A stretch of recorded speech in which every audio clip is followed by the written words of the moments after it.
Good morning, everyone, and welcome to today's webinar. My name is Kate Myers, and I'm a Senior Program Officer at the California Healthcare Foundation. For those of you who may not be familiar with CHCF, we are a philanthropy based in Oakland, California, focused on improving the healthcare delivery system for Californians with low incomes and those not well served by the status quo, with a special focus on the Medi-Cal program. I have been in the process of developing what is a relatively new body of work for CHCF focused on older adults with complex needs. And our overarching goal for this work is that Medi-Cal seniors and people with disabilities can receive well-coordinated medical care, behavioral health care, and personal care services to help them safely age in place. As part of this work, we became interested in exploring the topic that we'll be discussing today, as we thought about opportunities for improving healthcare delivery for the older adult population. We wanted to learn more about and share information about the current role and the potential role that safety net provider organizations in California could play in caring for this population. And in part, we were driven to explore this because anecdotally, we understand that while the population of older adults has traditionally been relatively small in these settings compared to the overall patient population, we do know that, and wanted to explore further, that we do know that this population is growing as a portion of the overall patient population as the older adult population in California grows. We also have been compelled by what is really evident strengths and capabilities that safety net provider organizations have that we feel could, of course, serve this population well, in addition to the many other people with complex needs that safety net organizations already serve. In addition, we know that there are some wonderful bright spots of innovation of programs and services around the state in safety net settings aimed at supporting the care of older adults. And we thought it would be important and interesting to explore how we might build on those strengths and build on those innovative practices to improve access, to improve quality, and to improve coordination of care for the older adult population with low incomes and complex needs in the state. So we asked a team at Pacific Health Consulting Group to explore these issues for us, and they engaged in research, including diving into the data to see what the patient populations in these settings looks like and how that has changed over time, and to explore through interviews with people based in California and across the country with expertise in safety net provision of care, as well as expertise in older adult care, to understand what the opportunities might be for the safety net to play an even greater role in the care for this population. So the team at Pacific Health Consulting Group put together a terrific paper that CHCF released a few weeks ago. And I think my colleague Carol will paste the link to that paper into the chat. So if you have not seen the paper yet, please do take a look after the webinar. And we're really fortunate today to have one of the authors of this report here with us to describe some of the highlights of that paper and what was learned through their research. And then to engage in a panel discussion with leaders from a number of safety net organizations from around the state from a variety of perspectives, to explore how they're thinking about these issues and where they see opportunities and challenges. So I'm really pleased today to let you know that you'll be hearing first a short presentation from Rafael Gomez, Senior Health Consultant at Pacific Health Consulting Group, who will be describing the findings from their paper. And then we'll engage in a panel with Pat Curran, CEO of Health Plan of San Mateo, who I want to give special thanks to for stepping in when his colleague was unable to participate today. Kevin Matson, CEO of San Isidro Health in San Diego County. Erica Murray, the President and CEO of the California Association of Public Hospitals and Health Systems. And Christine Noguera, the CEO of Community Medical Centers, headquartered in San Joaquin County. So in a moment, we'll get started with Rafael, but I wanted to review a couple of logistical items first. We are recording this webinar, and we will make the slides and a captioned version of the recording available on CHCF's website within the next 7 to 10 days or so. The slides will be up sooner than that. And also wanted to let you know that If you have observations or comments to share during today's presentation, please do share those in the chat. Those messages will come to the panelists, and we're going to save them after the webinar. And we're really interested in hearing from you about what resonates for you, what it brings up for you in terms of your own organizations, as it will help us think about what potential next steps in this area might be. And it'll help us learn which organizations around the state are interested in focusing more deeply on these issues. So please do put comments and thoughts and observations in the chat, and we will be looking at that after the webinar. We won't have time for a formal Q&A on this webinar, but again, encourage you to use the chat to share your observations and ideas and even questions that we could explore after the webinar. So with that, I'd like to hand it over to Raphael.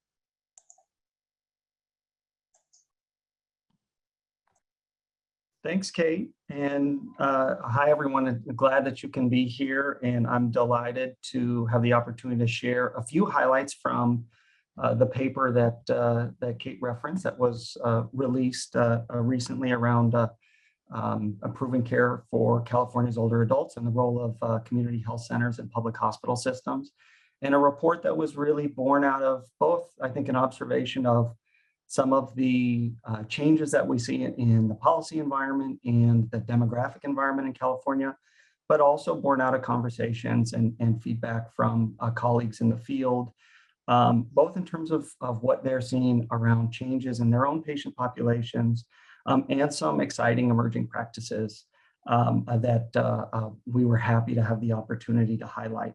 The report, again, today's presentation is in no way a substitute for reading the report, so I encourage you to do that. And the report really focused on doing a couple of things. One, describing the moment that we're in, what's the demographic and the policy context, and what are the implications in terms of care for older adults by the safety net. And secondly, both to describe promising and emerging practices in the field and to highlight what some of your colleagues are doing, but also to start to provide a little bit of a framework around how we as safety net providers can be more deliberate and strategic in terms of thinking about our role and our presence in serving older adults with low incomes in California. We had a great team that worked on the project led by Bobby Wunsch, the founder and partner of Pacific Health, under the wise guidance of Marty Lynch, who was working with the team, and many of you know as the longtime CEO of Lifelong Medical Care, and with the expert writing skills of Laura Hogan. And so I'm going to take a few minutes to provide an overview of some of the highlights from the report, and then we'll dive into the conversation with our panelists, which will we hope be a fruitful conversation. So what's the moment that we're in? And what's our context? A couple of things to keep in mind. First, as we all know, we're getting older here in California, and the population overall is growing, but also diversifying. I think the key point here is both the silver tsunami. We know we're going to have a big increase over the next 10 years in terms of both the number of adults over 65 and their proportion in the California population. But also, whereas we saw the beginning of this silver tsunami really was predominantly white, what we'll see over the next 10 to 15 years is that the population of older adults, those 60 and older in California, is going to begin to look a lot more like the overall population of California and the patients that we serve in the safety net in terms of ethnic and linguistic diversity. Secondly, in addition to what we're seeing in terms of the population overall, we know that older adults are growing as a proportion of safety net patients in California. Over between 2014 and 2019, prior to the pandemic, we saw among community FQHCs in California about an 80% growth in patients 65 and older, compared to about a 9% growth in patients overall. Most of those, 6 and 10, were dually eligible for Medi-Cal and Medicare. And so we saw real significant growth in terms of older adults in our health centers. That said, we still know that seniors are only about 10% of community FQHC patients in California. We also know that about 1 in 4 of our health center safety net patients in California are age 45 to 64. meaning those trends that we see in the bullet above are going to play out in terms of our patient populations over the next 10 to 15 years. It's incumbent on us to kind of think about and prepare for the aging of our own patient populations. And we see similar trends in the county FQHC and in the county public hospital system in terms of inpatient discharges, a real increase over the last several years in inpatient discharges for those that are over 60. And what about in our policy and our safety net environment? We know that there's a big focus right now in Medi-Cal and California policy around developing integrated whole person care for complex populations with the CalAIM reforms around enhanced care management and community supports, among others, potentially large investments from home and community-based services over the next several years. And a reminder that many of those patients and Medi-Cal members fall in that complex category are older, and we know there's significant overlap between the needs and services required for complex populations and for older adult populations, as we were reminded in many of our conversations in the development of this paper.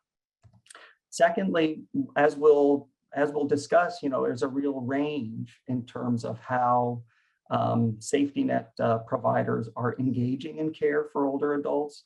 But we know that in principle, safety net providers are really well positioned to provide care for older adults, given our long-term experience in terms of providing a comprehensive service model that is clinical in multiple levels, behavioral health, dental, as well as support services, and our growing experience with serving complex populations.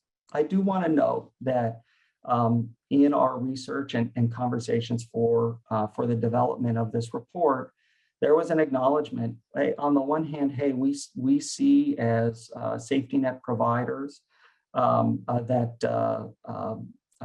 there is both a kind of emerging, growing need and rising population of older adults with low incomes in our patient base, but also there are a number of other critical, immediate issues that often crowd out our thinking on our investments in care for older adult populations, whether it's responding to the pandemic, the workforce challenges, the major Medi-Cal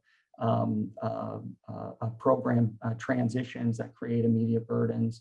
And so there was an acknowledgement in our research that, hey, as important as this issue may be, there's a lot that often keeps us from getting to it.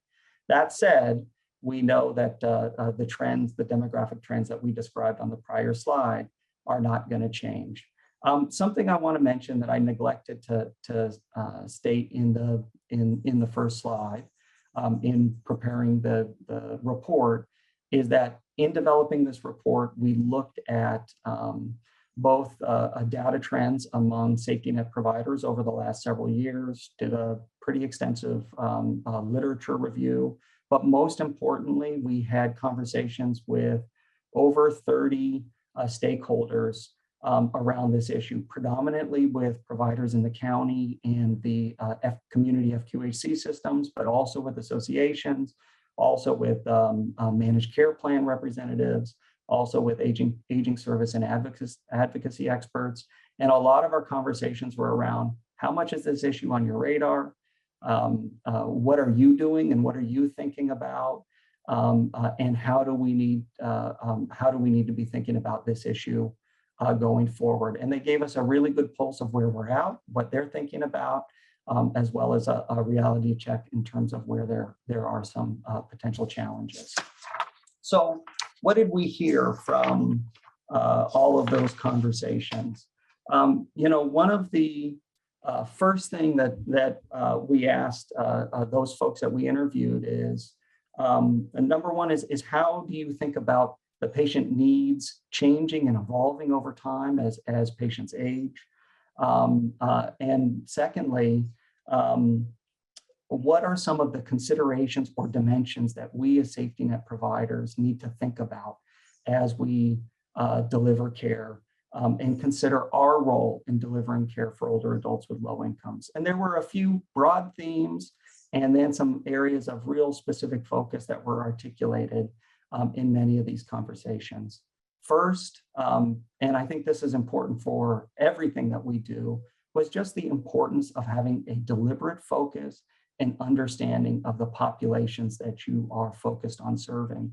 And I think one of the things we recognize as safety net providers is that while we see and respond to the needs that come through our doors, our understanding of the needs, the service requirements, the clinical service models as it relates to older adults is probably less developed than many other populations we serve, whether it be low-income kids, immigrant families, et cetera. Secondly, and this is really important, and when we think about what is our role in serving older adults, was a recognition that both needs and services are going to occur along a continuum of care. The services that we provide, the needs that are required of a 55-year-old or a 60-year-old with one or two chronic conditions will be very different than the needs and the services that we think about for someone who is 80, frail, at risk of institutionalization. And it's important for all of us as providers to think about where do we want to provide value in terms of that continuum of care? Who are we best positioned to serve? What's the needs in our community? And is the competitive environment conducive to us stepping in? We were also reminded that there is a significant overlap, as I mentioned, in terms of age and complexity in our systems. And providers that we spoke to highlighted multiple dimensions of care and support that they think about as they provide care and develop services for older adults, including that core primary care model, the recognition that the primary care provider staffing, the care team, how long appointments are, what we wrap around in terms of care coordination and enabling support services are often very different as patients age through our system. And they highlighted, we'll talk a little bit about some different care models along the continuum. Secondly, the scope of clinical services that we provide beyond primary care, in particular, how we think about the delivery in our systems of complementary specialty services like podiatry, cardiology, endocrinology, or other consultative specialties, the connection that we have and the distinction in terms of how we deliver behavioral health and dental services, as well as some unique services required by seniors like medication reconciliation. You know, the support needs, the social service needs outside of clinical services, as we know for seniors, is very different than for other segments of our patient population. So the enabling and support services that we provide, for example, transportation, services to combat isolation, how we provide caregiver support, are support services that may be more important for older adults than they are for other populations, as well as the types of nonprofit or organizational service partnership relationships we have with housing entities or senior service providers. And of course, the service setting. We'll see in the next slide as we talk about some of the emerging practices, the importance of thinking about that service setting from the facility.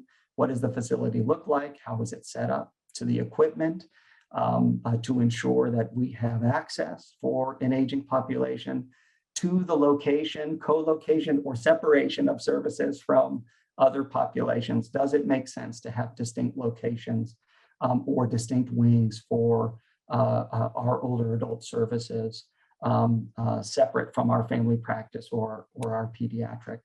And lastly, something that was highlighted was thinking about your market environment. And as you all know, every community is a different ecosystem in terms of who are the providers in your community, what your private provider and hospital environment looks like, what your managed care arrangements look like, And so it's important to think about what does the environment look like for us, and what does that mean in terms of where we can fit in.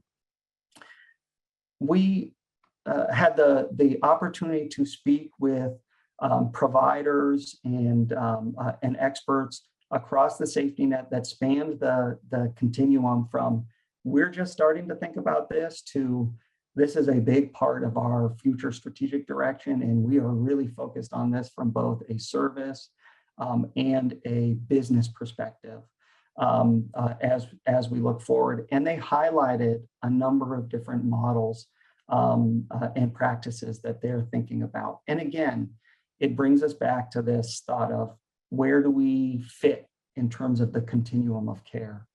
One model that we heard from a number of folks that we spoke to was this concept of an older adult clinic, not a geriatric clinic for very frail and elderly, but an adult or older adult clinic for our patients in our systems as they begin to age 50 plus and require different services, different primary care model, and a different setting for services. And so a few of the folks that we spoke to highlighted the development of separate older adult or adult clinics with an internal medicine model, with aligned specialty and ancillary services co-located, some distinct enabling services, and even distinct marketing of those sites to this population, and wrapped up with some, importantly, with some care coordination services. And speaking of care coordination, the concept of care coordination and care management becomes increasingly important as our patients age along the continuum. Regardless of what their service model looked like or where they were on that continuum, as patients aged into that 60, 65 plus age category, we saw a lot more intention in providing at least a basic level of care coordination for those populations to some very enhanced care management for your higher acuity, older and frail patients that remained in your system. And a couple of examples in our more sophisticated, more developed systems was the use of a centralized care management system that had some separation by acuity and would shape new care coordination and care management as patients aged and moved into a higher acuity settings with a care coordination and care management system that overlaid their entire system.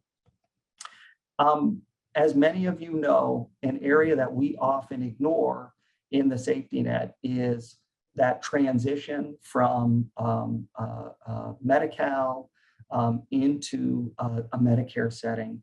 And among those that are pushing a little bit farther forward, there is a particular focus around Medicare enrollment assistance to make sure that we are retaining the patients that are in our system, and if desired, attracting new patients that are aging into Medicare in our system. And some of the strategies that are articulated in the paper range from early level outreach and education for existing patients to make sure they're aware of the transitions, on-site enrollment support, either by staff or by brokers, external broker relationships, to really pay attention to managing the transition into Medicare for your patients to make sure that you are, again, retaining the patients you want to retain and attracting new patients into your system to the level that it's desired. Most of you, I'm sure, are well aware of the PACE program available for folks that are frail, at risk of institutionalization, and really a very successful program at keeping patients, both keeping patients in the community, and also very successful from a financial perspective for many of the safety net providers that have developed the program. The PACE program is, as you all know, a unique beast. A full risk capitated program of very comprehensive services for subset of older adults at risk of institutionalization, and can provide enormous value to the communities that you serve. It's also a significant lift, both financially and programmatically, to develop. And what we heard was there are a couple of entities that have well-developed PACE programs that we can learn from. There are multiple, particularly community health centers, that are actively exploring and developing PACE programs, including through partnership and collaboration with other entities. But again, this is that far end of the continuum. And one of the things that we heard from some of our really well-established PACE providers was that we started with PACE, and now we're thinking much more deliberately earlier into the continuum as it relates to Medicare enrollment systems, the development of older adult clinics, and the management of our older adult and senior patients before they're in need of PACE services. And there were a number of other services and models that were highlighted, but these were the four that I think were most commonly highlighted.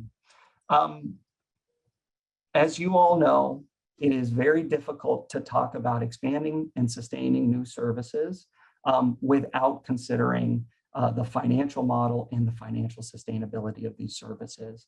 And I'm not going to provide, there's not an answer there yet, but whereas for us in safety net systems, whether in health centers or public hospitals, we have well-worn, well-defined financial models in the Medi-Cal space that, yes, are evolving.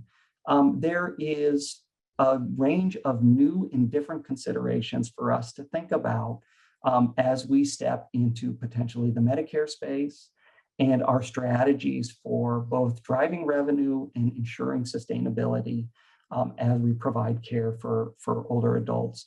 And some of the things that were highlighted in terms of the conversations where we had was, one, we have to think about productivity differently when we're potentially offering longer primary care appointments.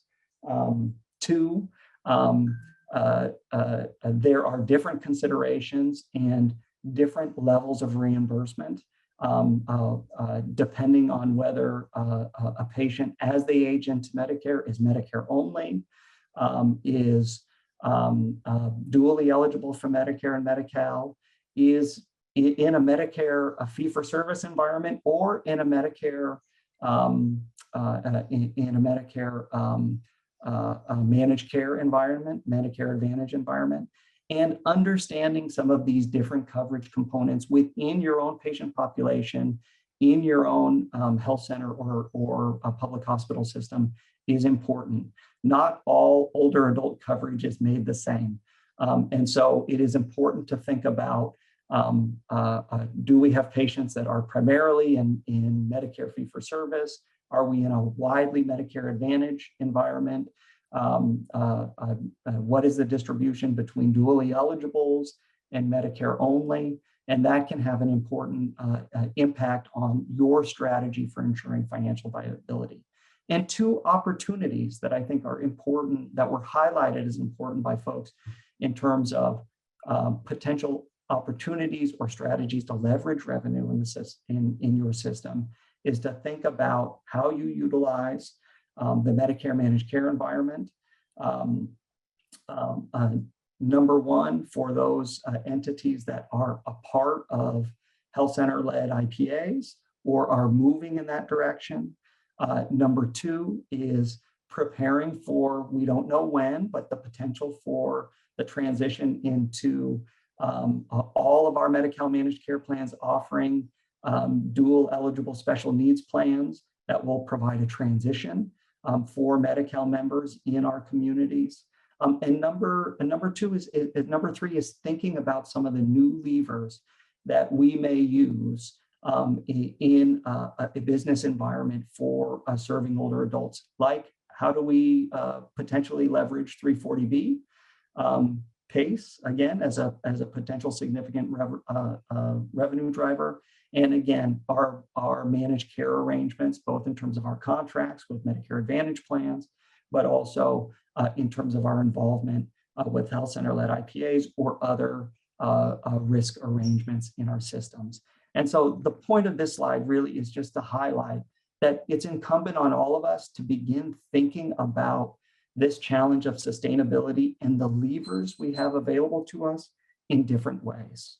The last thing that I'll say is that in our conversations with different providers, we saw a kind of three places that providers were in.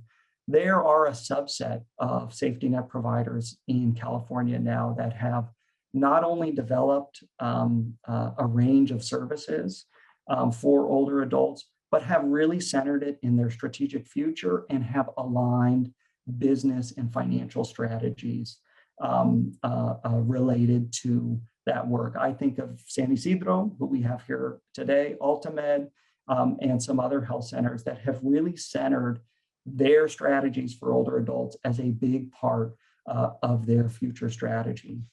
Much more, we have some deliberate movers, and we saw in our conversations a number of examples of health centers taking deliberate first steps to care for older adults, like opening older adult clinics, like pursuing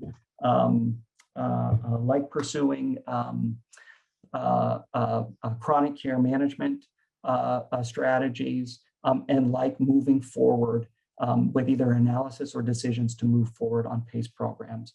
And we have many, many more health centers that we describe as kind of at the starting line, just beginning to think about this issue, maybe not yet ready to move on it in a deliberate way. And for those in that position, there's a few things that we can do. The first is to understand what's happening in your community.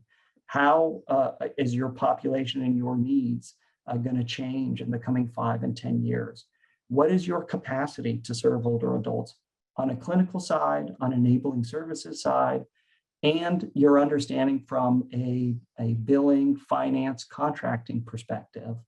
Number 3 is thinking about what your place is in providing care for older adults and where there are strategic opportunities for you as an entity. Both there's need and there's market entry opportunity. And lastly, thinking about where can we start.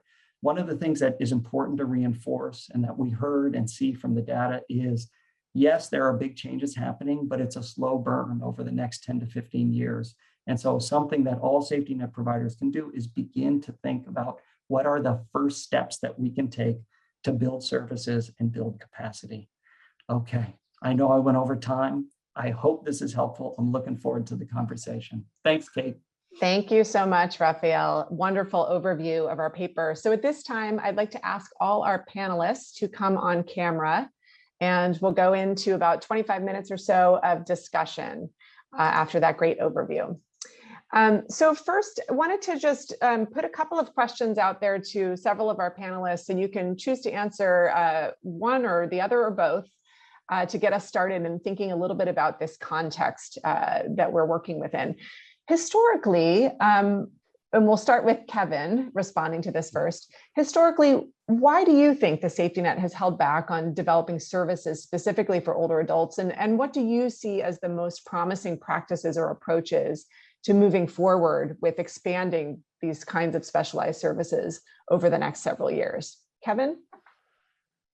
Yeah, thanks, Kate. We never intentionally held back on developing services for seniors. I think they were just part of the practice that we had as our patients aged. Hopefully, we retained them and kept them. I think one of the bigger issues with FQHCs and seniors, these are pretty serious, frail, elder, complex patients. And fitting them into the typical 20-minute appointment that most of us have on our schedules really is difficult. A lot of these patients take much more time. They have so many issues. I think our average PACE participant's on 15 prescriptions per month, et cetera, you need to have more time dedicated for the visits. The other big issue is, when they're Medi-Cal patients, FQHCs, there isn't a lot of competition necessarily for people wanting to take our Medi-Cal patients. But as soon as they hit Medicare age, they're getting marketed by everybody to go to a new provider because they're worth so much money on in the private practices and the IPAs and so forth. So you have to have a strategy to retain your patients as they age into Medicare. Thank you, Kevin. And same set of questions about kind of where we've been historically and what you see as the most promising practices. Christine. Well, historically, I think a lot of centers were much more focused on children, pediatrics, women's and children, just because that was the volume that was, trying to access and really desperately needed our services. Plus, women and children had Medi-Cal. So there was great revenue flow from those visits. While prior to ACA, many of our adults did not have coverage. And especially those, once their children aged out of their homes. And so ACA has made a huge difference in the number of adults who can now have insurance coverage of one type or another, and when those floodgates first opened, the doors of ACA implementation, we were bombarded with appointments, and it kind of pushed us into having to look at adult services. Another historical little piece or about our patient population is that our patients have, their jobs are much more manual. And so through their aging, they tend to age earlier because they have been outside working manually, lifting, carrying, very hard jobs. So when we're talking about an aging population, it's really important to think, 50, that person has back problems. You don't wait till 70 for those things to appear. So it is a different population that we're working with. Yeah, thank you, Christine. And the paper that we referenced does explore not just the growth in the 65 plus population, but the growth in that middle-aged population, 45 to 64, and how that growth is the preview of the growth in the older adult population as well. Erica, how about you? Your thoughts on the kind of historical safety net services and promising practices going forward from the public hospital perspective? Yeah, I first want to thank you and the whole Pacific Health team for putting this on and writing such an excellent paper. It's so thoughtful and so timely, given everything that's happening with Medi-Cal and CalAIM and the safety net. So thank you for doing this. I think we're beginning a very, very important conversation. I guess I would posit that in my 17 years at CAPH, when we our first journey was to move away from reactive care into proactive care and really think about how we redesign the delivery system to be more patient-centered and to change the sort of cultural mentality of you get what you get because we're the safety net and this is all we can do, to how can we be more patient-oriented, provide higher value, and more tailored care. And that really has been a journey that we've seen over the past 17-20 years. And yet it hasn't really included the competitive mindset of, we've that's been with an existing patient population without a sense of, well, what patients do we need to quote unquote go after? And I think that's the next phase in this journey is applying the redesigned delivery system and that change in mindset to think what's going to be the strongest patient mix. How can we hold on to these patients? Certainly continuity of care is best for the patients. We've just historically sort of thrown up our hands and said often, well, they're 65 now, so I guess they'll go to Kaiser or another plan. And we need to apply that the knowledge that we provide such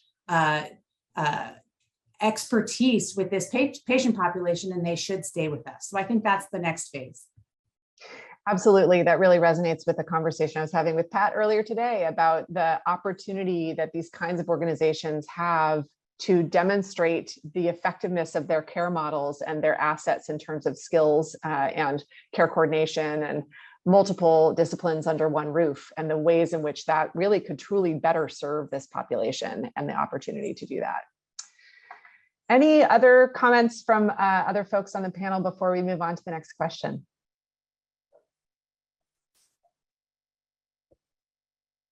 All right, thank you. So Kevin, we wanted to talk next with you a little bit about, from the perspective of an organization at San Isidro Health that has done so much to develop a PACE program, the program of all-inclusive care for the elderly that Raphael referenced earlier. Your organization is among a relatively small but growing number of FQHCs with a PACE program. And now that you've had that program in place for a little while, it's well established at your organization, how are you thinking about building or expanding other kinds of services for older adults at your health center to kind of complement your PACE program? And how can you see those types of programs working together potentially? Yeah, thank you. Well, just on the numbers standpoint, when we've been a PACE program now for a little over 7 years, and when we started, I think we were the 6th FQHC PACE program in the country. Now I believe there's 6 in the state of California, and there's several more in development. So there have been a lot more FQHCs looking at this. Things that we've done, one, we've established, I guess you're calling it, we call it our senior health centers, where they're clinics specifically designed to take care of our over 50 population. And we kind of, they're still welcome in our other facilities, but we have 2 sites where we have senior health center sites where we focus specifically on our seniors and our care. We do things differently there. The exam rooms are built a little bigger. The scheduling, we allow 30-minute appointments for our physicians. So we don't try and treat it like every other clinic we have in the organization. That's one thing we've done. The other, we just recently opened up a pharmacy, a closed door pharmacy to support our seniors in our PACE program. The good news about that is 340B is exempt. The 340B requirements is exempted for PACE. So we're able to continue the margin there of our drugs and filling our PACE participants' prescriptions. And we have over 2,000 PACE participants averaging over 15 prescriptions a month. So we're filling, 30,000 prescriptions with fairly significant volume. A couple of years ago, I think we were just accepting our class of third year residents any day.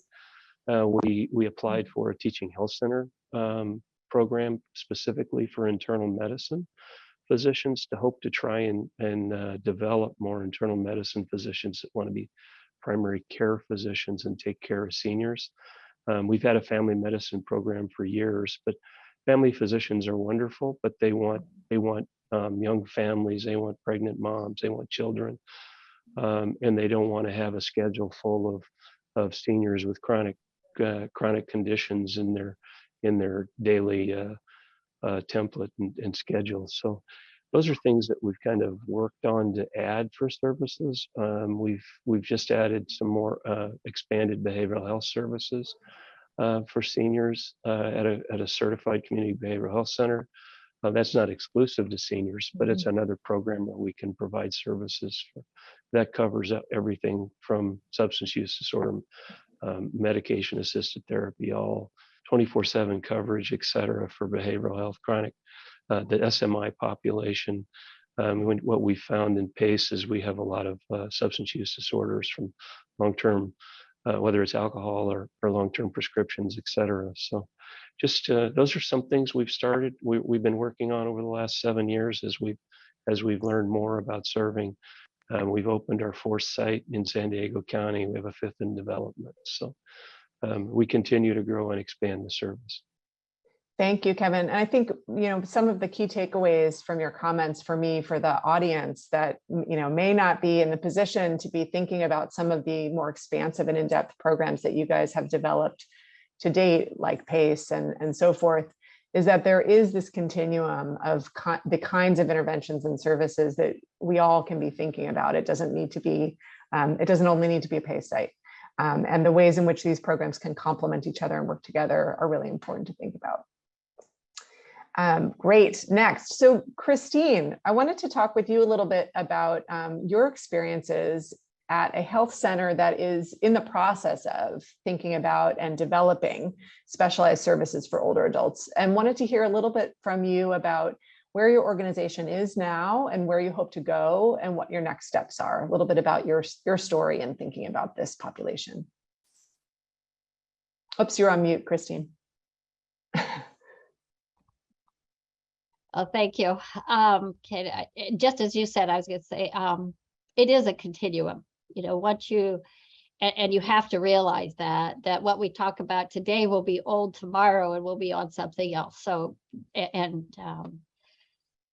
so I think the very first thing is, if you're starting really, that this has not been a focus of your health center, is to look at your own internal data and get to know your own patients. And at the same time, obviously your leadership group needs to understand about this population and be on board.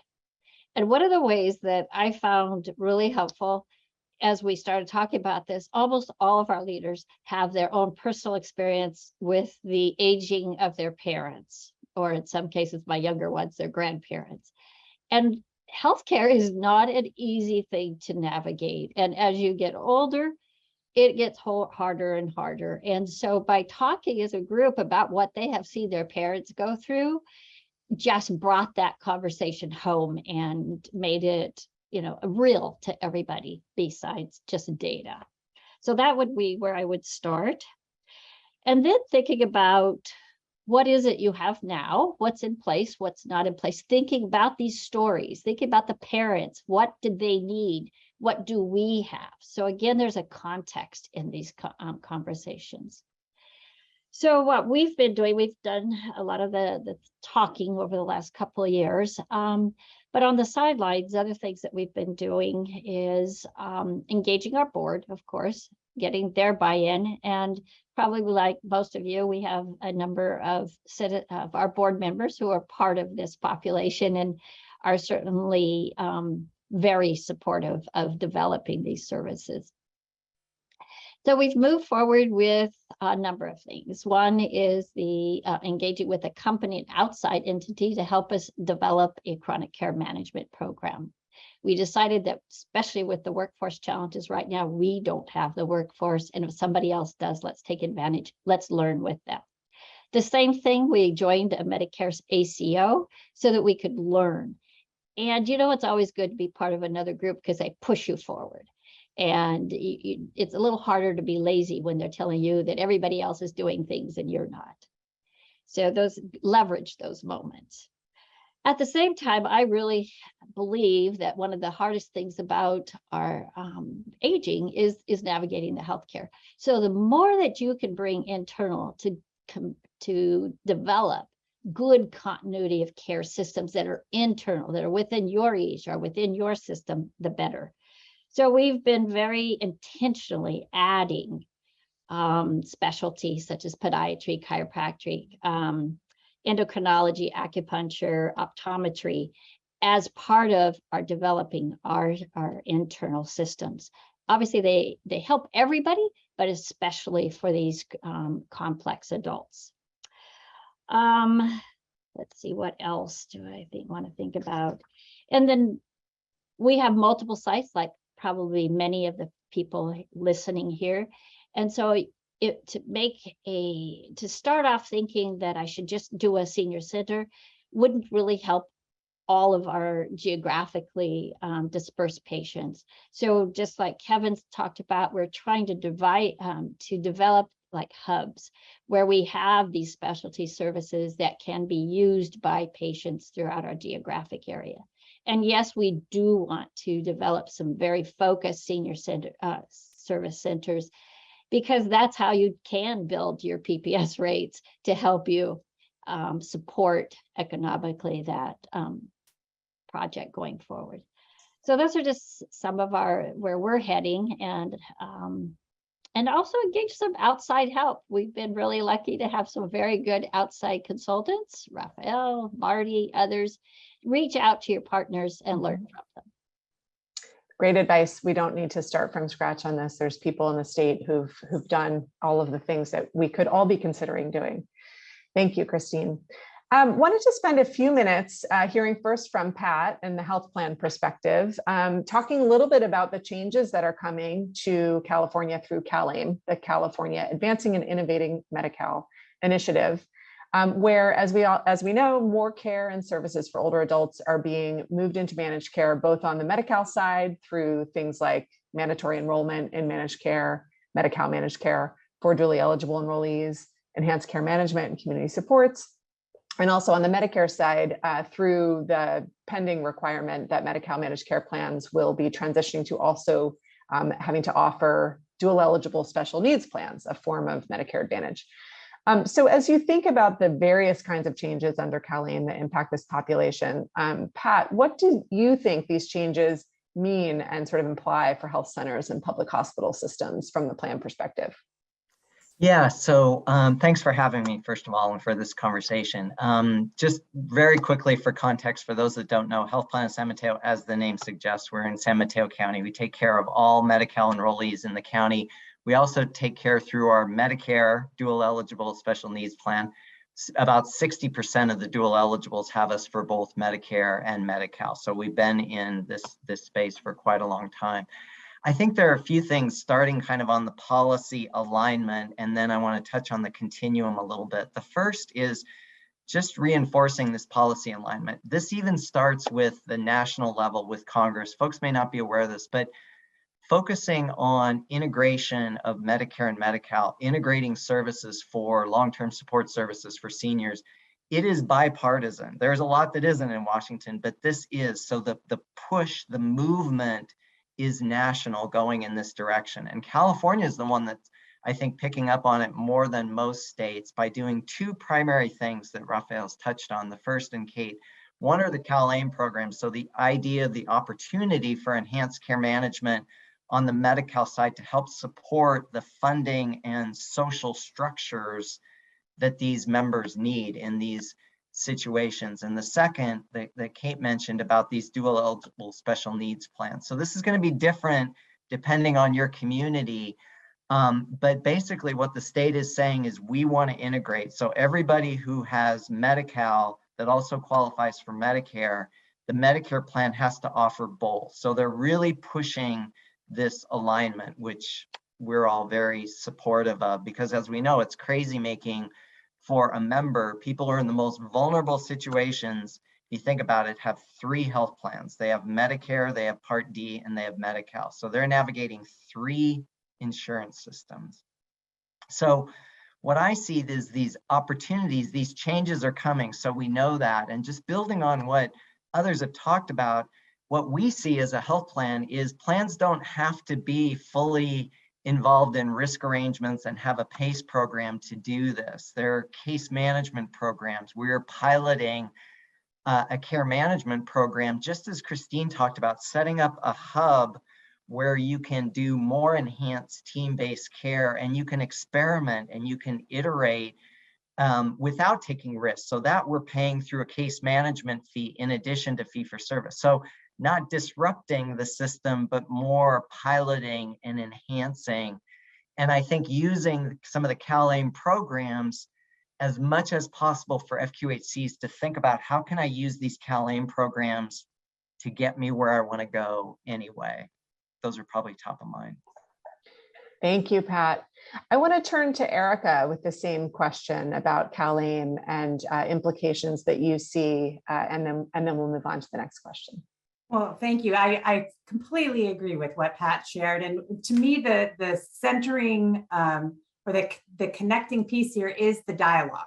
CalAIM is catalyzing the dialogue between traditional health and broader social services, and really importantly for public healthcare systems, improving, we hope, the dialogue, sometimes marriage counseling between the public healthcare system and the Medi-Cal managed care plan. Really important strengthening of that partnership to, especially as we're looking at the coverage expansion for 50 and over, to try to identify those patients, share the data that needs to be shared, go back and forth to make sure that they can, if they so choose, stay in the care setting that they're currently in. And those patients are part of our global payment program, and so are particularly important to us. And we want to make sure that they have an opportunity for that care continuity. But I would just say the dialogue and the partnership, things that have not been encouraged before across providers and with Medi-Cal managed care plans, I think is something that can only be built on and leveraged and strengthened. Thank you, Erica. I want to turn to one other question for Pat from the health plan perspective. If there's anything else you want to share from where you sit about how community health centers could be more valuable partners in serving your older adult members. Yeah, I think it's building on this idea of trying something, this continuum that people have talked about. It's building on what health centers are already good at, which is being beyond your four walls, being a community provider, because what's successful in this area, though there are new aspects of it, is just that, is being beyond the four walls. So like I said, I think one of the most valuable things is to engage in your local plan in a conversation about a pilot, a test, a demonstration, a population, disabled or elderly, again, using whatever levers you have and test something, because again, it's going to be different in different markets throughout the state. But I think that experimentation is what I think would be most welcome. And I think plans need that experimentation. And sometimes you may need to push them to do that experimentation, and please do so. Thank you, Pat. I wanted to just ask, even though we have only about 2 minutes to try to address it, I wanted to see if any of our panelists wanted to speak to whether you see any really important or essential policy changes at the state or federal levels that would make it easier from your perspective for public hospitals and health centers to engage in this work. So Erica, I saw you go off mute. Would you like to start? Sure. I think the paper does a great job of recognizing the instability and lack of sustainability for public hospital systems of Medi-Cal supplemental payments. I mean, we've done a great job of building our own house of cards, and it's going to come down. And if we don't do things like find opportunities for more state general fund, higher Medi-Cal managed care base rates, and efforts to improve our payer mix through care continuity through populations like the duals, we will see a much more constricted public healthcare system in the future than we have today. So that is what keeps me up at night and what keeps me going to try to find those opportunities for a stronger financial foundation for public healthcare systems in the future. Thank you. And Christine, did you want to comment on that as well? Yes, I did. Thank you, Kate. I just really quickly want to add to what Patrick was saying about outside our four walls.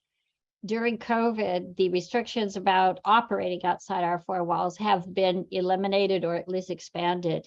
If those restrictions come back into place, we will find ourselves in a bind to be as easily accessible outside those very firm four walls. And from a HRSA point of view, we have to go into them for approval for every little bitty spot we go to, which is extremely time consuming, costly, and ridiculous. Thank you, Christine. Unfortunately, we are just about out of time, so won't be able to hear final comments from the rest of our panelists, but I just wanted to extend my deepest thanks to Raphael for his presentation and our 4 panelists for their commentary on these important questions. And thank you to all the attendees for coming today. Just a couple of reminders before we end. The paper that we've been referencing that we've mentioned a couple of times, I will put the link in the chat once again so folks can see that. And please access that. And again, we'll have the webinar recording and slides available on CHCF's website within about a week or so. And with that, I'll thank our presenters and panelists again and wish everyone a good afternoon. Thank you. Thank you, Kate.